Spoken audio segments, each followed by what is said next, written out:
রাষ্ট্রপুঞ্জ থেকে বলা হয়েছে আগামী 7 দিনের মধ্যে যদি শেখ হাসিনার পদত্যাগপত্র সাবমিট করতে না পারে ইউনুস গভর্নমেন্ট, তাহলে কিন্তু সঙ্গে সঙ্গে এই ইউনুস গভর্নমেন্ট যেটা তাদেরকে একেবারেই অবৈধ বলে ঘোষণা করে দেওয়া হবে। ডোনাল্ড ট্রাম্প তার ফেসবুক আইডি থেকে পোস্ট দিচ্ছেন যে শেখ হাসিনা বাংলাদেশে ফিরে আসবেন খুব শীঘ্রই।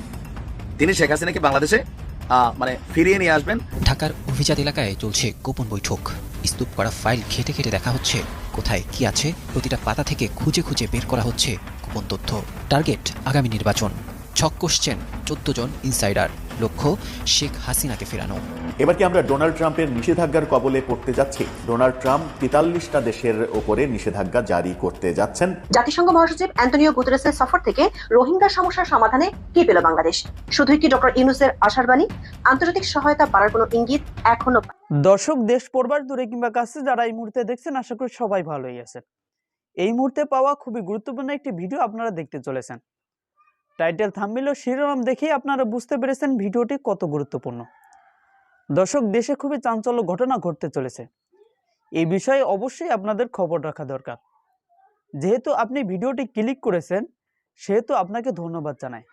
আর আপনার কাছে একটা আবদার অবশ্যই রাখবো, ভিডিওর ব্যাপারে কমেন্ট করবেন, লাইক করবেন, আর চ্যানেলটিকে সাবস্ক্রাইব করবেন এবং এই ভিডিওটি বেশি বেশি শেয়ার দিবেন।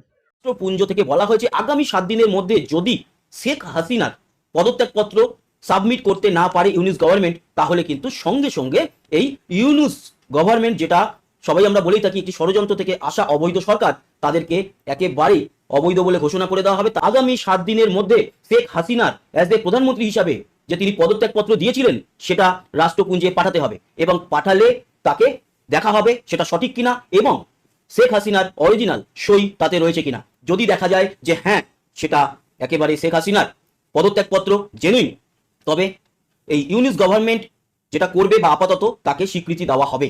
কিন্তু আমরা ভালো করে জানি যে ইউনুস গভর্নমেন্টের হাতে শেখ হাসিনার কোনো পদত্যাগপত্র নেই এবং শুধু ইউনুস গভর্নমেন্ট কেন, রাষ্ট্রপতি সহ সেনাপ্রধান কারুর কাছেই নেই, তার কারণ তিনি কোনো পদত্যাগপত্র দেনই।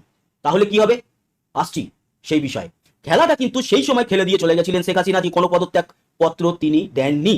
যদি দিতেন তাহলে মাঝে মানে আজ থেকে মাস 3 আগে যখন এই পদত্যাগপত্রর খেলাটা সামনে উঠে এলো যে উনি পদত্যাগ করেননি, তখনই বিভিন্ন সাইটে তার কিন্তু কপি আপলোড হয়ে যেত, সবাইকে দেখিয়ে দিত যে হ্যাঁ উনি পদত্যাগ করেছেন। কিন্তু কোথাও আপলোড হয়নি, কোথাও সম্মুখে আসেনি, তার মানে সেই পদত্যাগপত্র নেই। যদি থাকতো তাহলে ইউনুস গভর্নমেন্ট সবার আগে তার কপি জেরক্স হোক যে করে হোক তার কপি চারিদিকে সাবমিট করে দিত।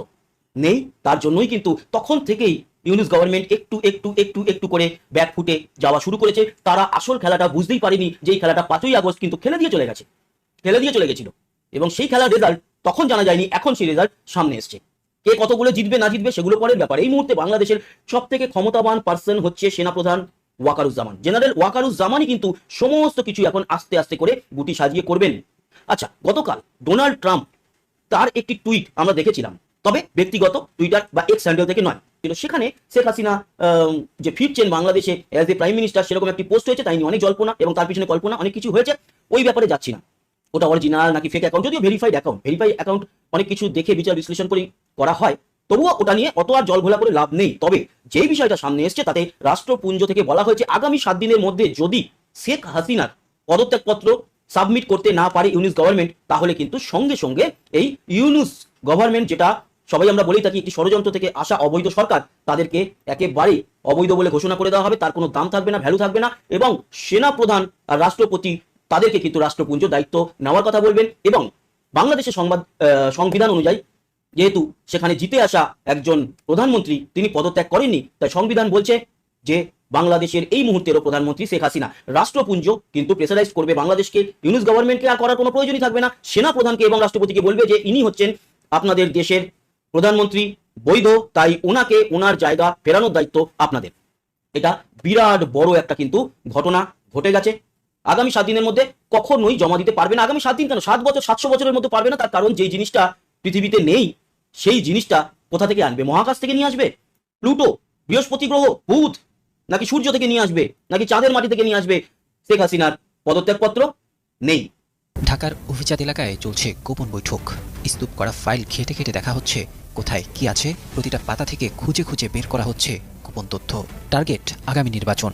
ছক কষছেন 14 জন ইনসাইডার, লক্ষ্য শেখ হাসিনাকে ফেরানো। গত 15 বছরে শেখ হাসিনা তার নিজস্ব লোকবল দিয়ে সাজিয়ে গুছিয়ে রেখেছেন দেশের প্রতিটি খাত।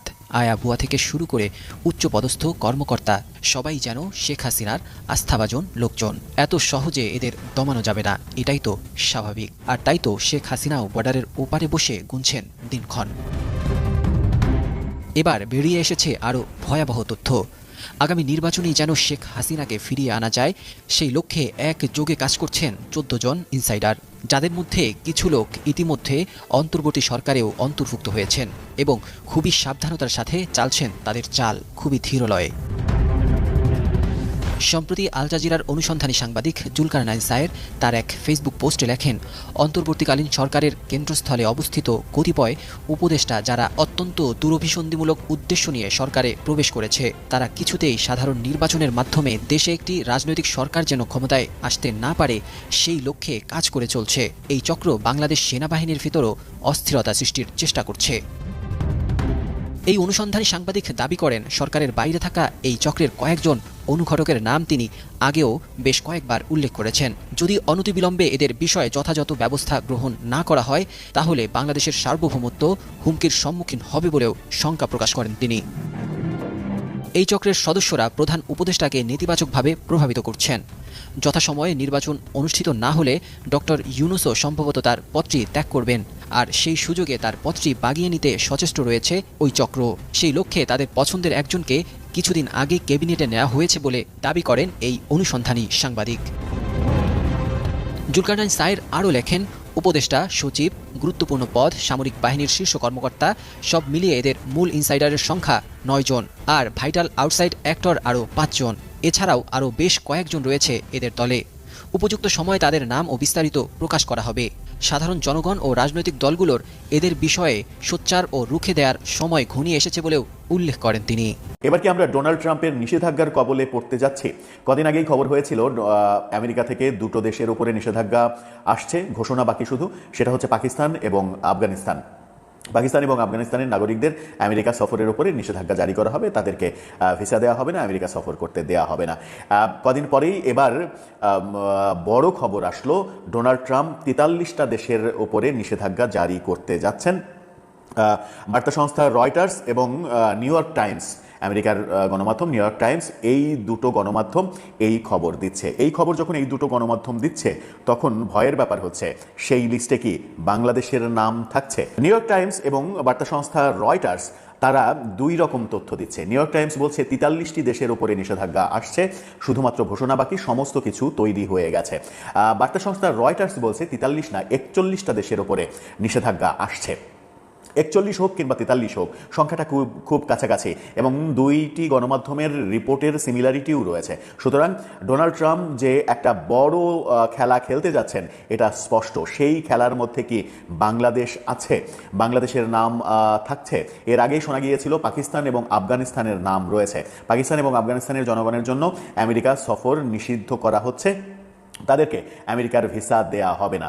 এখন তাতে যদি যুক্ত হয় আরও 41 কিংবা 39টি দেশ, সেই দীর্ঘ তালিকায় বাংলাদেশের নাম থাকবে কিনা সেটা একটা বড় বিষয়। বলা হচ্ছে 10টি দেশের উপরে সম্পূর্ণ নিষেধাজ্ঞা জারি করা হবে, এছাড়া 5 থেকে 8টি দেশের উপরে আংশিক নিষেধাজ্ঞা জারি করা হবে এবং বাকি 22 থেকে 26টি দেশের ওপরে নিষেধাজ্ঞা জারির আগে তাদেরকে 50 কিংবা 60 দিনের সময় দেয়া হবে। সেই সময়ের মধ্যে তারা যদি তাদের শর্ত পূরণ করতে পারে, তাহলে তাদেরকে আংশিক নিষেধাজ্ঞা দিয়েই ক্ষান্ত হবে আমেরিকা। এরকম খবরই দিচ্ছে নিউ ইয়র্ক টাইমস এবং রয়টার্স, এবং তাদের খবরের আভাসের মধ্যে পাকিস্তান আফগানিস্তানের ব্যাপারটাও বেশ স্পষ্টভাবেই উঠে এসেছে।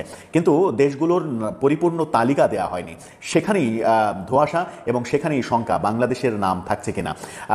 ডোনাল্ড ট্রাম্প প্রশাসনের সঙ্গে বাংলাদেশের বর্তমান যে উপদেষ্টা সরকার, সেই সরকারের সম্পর্ক যে ভালো না সেটা আমরা আগে থেকেই জানি। বাইডেন প্রশাসনের সঙ্গে দহরম মহরম সম্পর্ক ছিল এই সরকারের, কিন্তু আমেরিকার নতুন নির্বাচনে ডোনাল্ড ট্রাম্প ক্ষমতায় আসার পর থেকে সম্পর্কের নতুন মাত্রা যোগ হয়েছে এবং ডোনাল্ড ট্রাম্পের সঙ্গে ডক্টর ইউনূসের ঐতিহাসিক বিরোধও রয়েছে।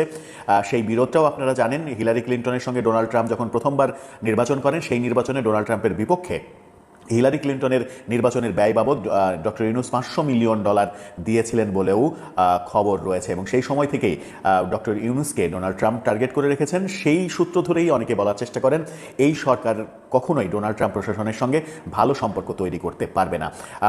ডোনাল্ড ট্রাম্পের নানা বিষয়ে সাম্প্রতিক সময়ে নরেন্দ্র মোদীর যে আমেরিকা সফর সেখানেও বাংলাদেশ প্রসঙ্গে ওপেন সাংবাদিকদের সঙ্গে কথা বলেছেন এবং বাংলাদেশের বিষয়টা ভারতের প্রধানমন্ত্রীর উপরে ছেড়ে দিয়েছেন, ভারতের প্রধানমন্ত্রীকে বন্ধু আখ্যা দিয়ে। সেখান থেকে অনুমান করা যায় যে বাংলাদেশের ব্যাপারে ডোনাল্ড ট্রাম্পের পজিটিভ কোনো চিন্তা নেই। সেখান থেকে আশঙ্কা তৈরি হয় এবং বাংলাদেশের সাম্প্রতিক সময়ে যে মব কালচার, মব তৈরি হচ্ছে, আইনশৃঙ্খলা পরিস্থিতির চরম অবনতি, একের পর এক ধর্ষণ কাণ্ড, প্রতিদিন গণমাধ্যমে ধর্ষণের কোনো না কোনো খবর, একাধিক খবর থাকবে, সামাজিক যোগাযোগ মাধ্যমে আরও বেশি খবর থাকে। এখন তো ভিডিওর যুগ, ভিডিও চলে আসে প্রতিদিন।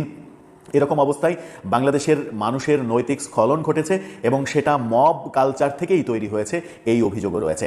এই অভিযোগের মধ্যে বরেণ্য সাংবাদিক বাংলাদেশের মতিউর রহমান চৌধুরী, মানব জমিন সম্পাদক, যাকে বেশ স্পষ্টভাষী হিসেবেই আমরা চিনি, সেই মানব জমিনের সম্পাদক মতিউর রহমান চৌধুরী তিনি একটি গুরুত্বপূর্ণ মন্তব্য করেছেন।